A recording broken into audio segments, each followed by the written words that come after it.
Thanks for that story. That was great. Hello, everyone. I am super happy to be here and to talk to you. This is something that I really enjoy doing, and I'm hoping that by the end of it, I want to kind of give you my tips and tricks, secrets of success, if I can, that I haven't really shared with anybody, so this is special. So I think when I was in your shoes, I think the big topic on my mind was, how do I succeed? You know, sometimes it's like, I want to try so hard, but you just don't know how to be good, and you know, what does it take to be helpful? Because everyone wants to be helpful. And I think there's maybe a misplaced emphasis on medical knowledge, technical skill, academic performance. And you know, those things are important. They'll come with time. You're going to learn it. You know, people are going to teach you, and you're going to get better with each rotation. You're going to notice every 2 months that you're going to be, oh, I know so much more, and you feel more comfortable. But I don't want to talk about that today. What I want to talk about is the skill set that you may already have, a skill set that you can master, that you don't have to wait till you're a resident or you're an attending. And that's really the power of your words, your presence. And I want to share a couple stories and how that happened when I was a medical student, and then we'll finish with the secrets. So, when I was in third year on my OB rotation, we had a patient who just got admitted, and her husband, she was pregnant, it was a third baby, and her husband was a pathology resident at UCSD. And everyone was like, you know, when somebody's a wife of a resident, like, it's a little bit of a VIP situation, so we try to not mess up as much, basically. So, but the nurses and everyone that were checking the patient in were like, oh, this husband is really difficult, and he is really weird, and his face is, you know, really flat, and this is not to say pathologists are all like that. I'm just saying that's what he was like. So I actually took it as a personal challenge. I'm like, I feel like I'm really good at getting to know people. So everyone was already kind of lining him up to be that difficult husband. And so I went in, and I usually have a couple of traits. One, I say, like, I like to get to know where they're from, like we were talking about. And I'm like, so where'd you grow up? And I usually, like, you know, I have family in Seattle, and I watch a lot of sports, so if they say some sort of town, I usually can relate, you know. He's like, I'm from Bakersfield. And I'm like, okay. I drive through Bakersfield to get to San Francisco all the time. And so we didn't go with that. And I kept asking him, well, okay, what do you guys do on your free time? You know, while we're killing time while she's laboring. And we're killing time. So, and they're like, we like to hike. And so actually, there's a ton of hiking trails up in the Bay Area. So we just talked about that over and over, and that was kind of like my icebreaker. Then I come in again a little bit later, and the nurse is like, oh my God, this husband is unbelievable. He's laying in the patient's bed, and the patient's sitting in a chair. So I go in, and the guy is like this, in the patient's bed, and I go up to him, and I'm like, so how are your contractions?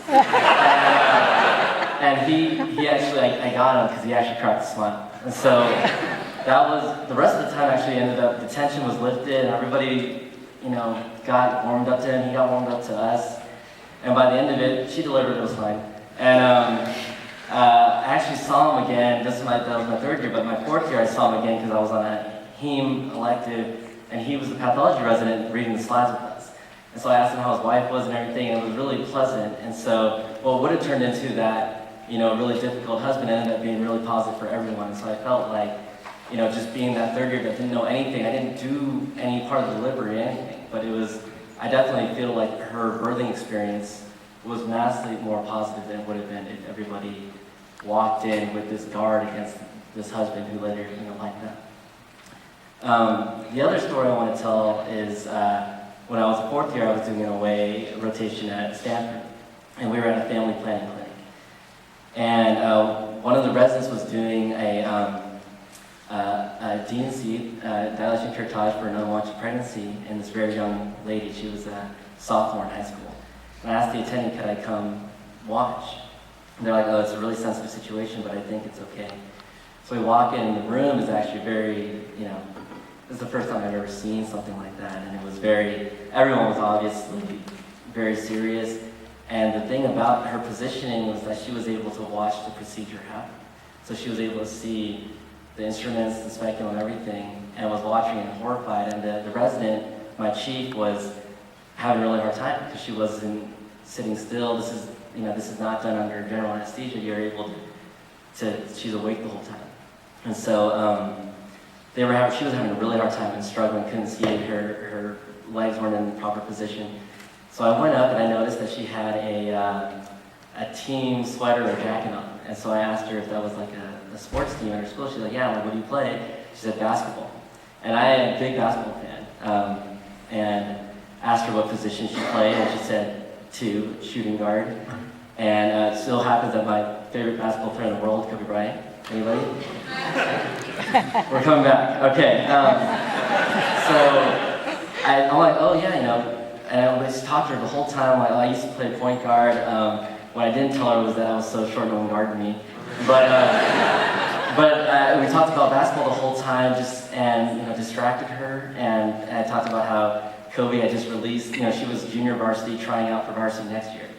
And I told her Kobe had just released a bunch of YouTube videos about different footwork and ways that he actually kind of step by step talked out his moves. And you should really watch those because you can use them when you try out. And by the end of that conversation, the procedure was done. And she didn't even notice it. And later on, the nurse came up to me and said, thank you so much for your Verbicaine, which is, it's like lidocaine when you talk to somebody. And that's really the moral of the story that I want to take away from you, from this, and bestow upon you, is that we want so desperately to help, right? That's why you're a medical student. You want to, can I at least bring you food, or can I do something for the team? But you realize that you can ease anxiety and you can ease suffering and pain so much more than Versed or morphine can do. If you're there, if you're present, if you're holding a hand. And for that 15-year-old girl, she didn't even realize, if she had watched in horror the whole time her abortion, I think it would have been a very different experience for her than her not even realizing that it was over. So that's what I kind of want you to remember. Don't let anybody tell you differently. I've been told sometimes, like, Kevin, what are you doing in there? And when I'm talking to the patient, they're like, we don't do that touchy-feely stuff here. Those people are wrong. And it's very important. It's more important, and it won't show up. It might not show up on your grade, it might not show up on your eval, but it's definitely a difference, and that's what you came into medicine to make. So the last 2 gems I'll leave with you is 1, memorize everybody's names, including the nurses. So what that means is that when you come, just like what Neil was saying, introduce yourself, but write down the names, and by the next 2nd or 3rd day, if you know the nurses' names, they're so impressed, because you took the time to know them. And they're going to suddenly watch out for you and like you. Oh, you're one of the good med students, right? Be one of the good med students. But just knowing their name makes a huge, huge, huge difference. And the last thing I'll say is that we're so self-critical, and you're never going to survive if you're the biggest. You have enough people being critical of you. If you are then even more overly critical, and how many times have you said, oh, I'm so stupid. Oh my God, I messed up so much. You would never say that to somebody else, like tell your classmate they're so stupid, unless you do. But one thing that I found that helps so much, because you're going to have mistakes, you're going to come at an inappropriate time, whatever. Every time you find yourself criticizing yourself, I want you to counter that with a compliment. And, so I messed up on that second exam, didn't get the cervix, whatever. But that patient laughed with me, that mom loved me, that grandma loved me, the husband, me and him got chummy. You gotta counter it, because if you just stack up negative thoughts in your head, it's gonna be hard to go to work the next day.